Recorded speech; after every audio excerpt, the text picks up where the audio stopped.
हसत बिहसत ननदायनी अंगना में ठाड़ भैनी अंगना में ठाड़ भैनी हो भौजी दे हुआ पनई कंगना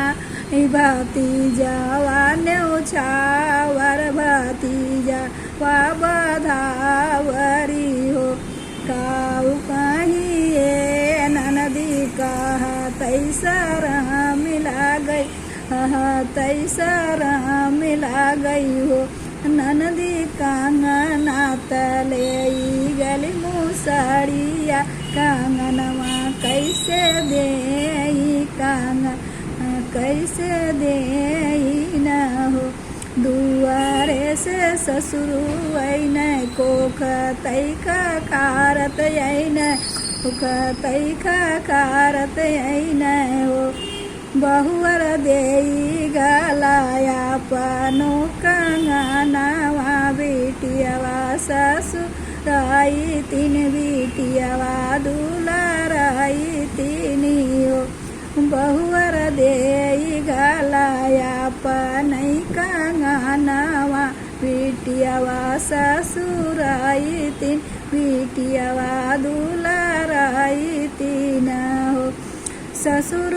ननदी के लड़िकन कई कसम नाना दोई कई कसम ससुर तोहरो कसम ससुर कंगना तले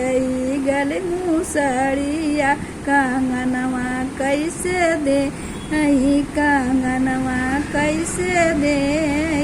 न हो अरे हसत बिहसत ननदायनी आंगने में ठाड़ी भैनी आंगने में ठाड़ी भैनी हो भौजी दे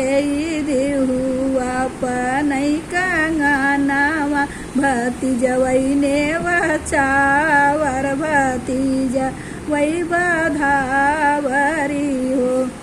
अरे दुआरे से भसुरु ऐन कोख तैका कारत ऐन कोख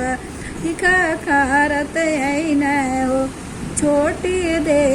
गलाया पनई कंगनवा बाहिनिया ससुराई तीनी बाहिनिया दुलाराई तीनी हो छोटी दे गलाया पनई कंगनवा बाहिनिया ससुराई तीन बाहिनिया दुलाराई तीन हो काऊ कहिए आज भसुरु कहा तैसरा मिला गई कहा तैसरा मिला गई हो भसुरु तोहार कसम तोरे लड़िकन कई कसम मनाना दोई कई कसम मनाना दी कई कसम भसुरु कंगना तले गली मुसड़िया कंगनवा कैसे दे कंगनवा कैसे दे न हो हसत बिहसत ननदायनी आंगना में ठाड़ी भैनी आंगना में ठाड़ी भैनी हो भौजी दे हुआ पनई कंगनवा भतीजवई ने वचावर भतीजवई बधावरी हो काऊ कहिए ननदा कहा तैसरा मिला गई तैसरा मिला गई हो ननदा कंगना तले गले मुसड़िया कंगनवा कैसे दे कंगनवा कैसे दे न हो रे दुआरे से सैया न बासे कछप पुन लेके धम धम धम धम पीटई लगन हो धजने देहुआ पनई कंगनवा बाहिनिया सासुराई तीन बाहिनिया दुलाराई तीन हो हाथ से कंगना निकाल लेहनी आंगन में फेंक देनी, अंगना में फेंक देनी हो। चिनर लेहू हमारई कंगनावा, सावतियई बन के रहिया, सावतियई बन के रहिया नाव।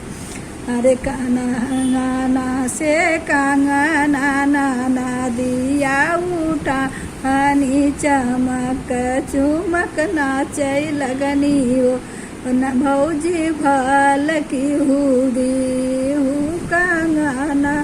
भतीजा वाई बधावर, भतीजा वाने उछावर, ससुरमा लेके जाई भाई, ससुरमा के जाई भाई हो। हाय दोस्तों, यह सोहर का उठान कैसा लगा ननद भाभी का कमेंट करके ज़रूर बताइए। धन्यवाद।